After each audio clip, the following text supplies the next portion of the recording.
आज आपण भागाकार शिकणार आहोत।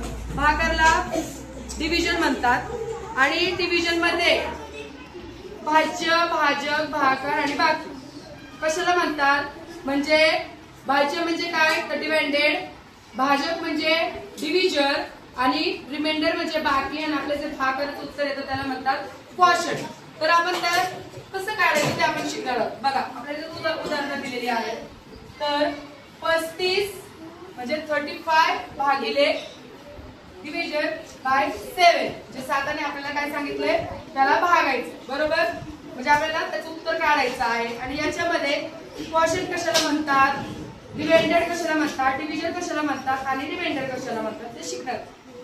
तर 7च्या पाढ्यामध्ये बघा आपण 3 जर घेतला तर 3 हा काय आहे? 7पेक्षा लहान आहे। तर लहान असताना त्याच्यामुळे काय घ्यावं लागेल आपल्याला? पुढची संख्या पण त्याच्यामध्ये धरावं लागेल म्हणजे आपल्याला त्याला भागता येईल। तर 7च्या पाढ्यामध्ये 35 आहे का? हो। कितव्यांदा आहे?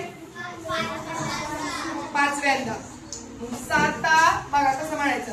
7 5 35 मायनस 0 म्हणजे आता 35 मधून 35 गेले किती शून्य? किती राहिला? 0, बरोबर? मग आपलं उत्तर काय आलं? 5, बरोबर? तर याला काय म्हणायचं? याला क्वोशंट। काय म्हणायचं? क्वोशंट। ओके, याला काय म्हणायचं? बाकी आपली काय राहिली? रिमाइंडर। बाकी म्हणजे काय? Reminder, reminder. आणि याला काय म्हणतात? डिव्हिजन। काय म्हणतात त्याला? डिव्हिजन। आणि याला म्हणतात डिवाइडेड, डिवाइडेड, डिवाइडेड। कळलं?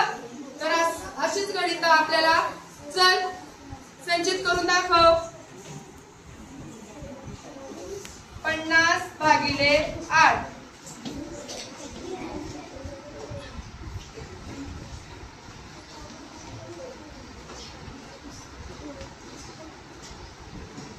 म्हणजे त्यामध्ये मला सांग याच्यामध्ये डिवाइडेड काय आहे?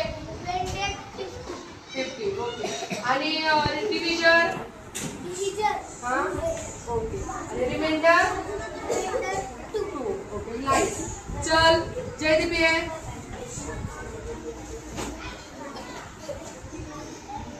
चल मला तर पुढचं गणित करून दाखव। 18 भागिले 6 मोठा अक्षर काढ, मोठा अक्षर काढ। हां,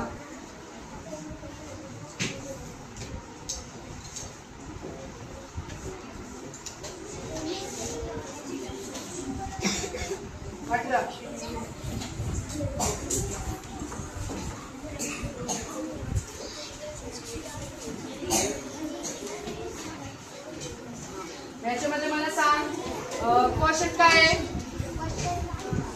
3, ओके। आणि डिवाइडेड, ओके। आणि डिव्हिजन, ओके। नाइस। चला कळालं तुम्हाला सगळ्यांना?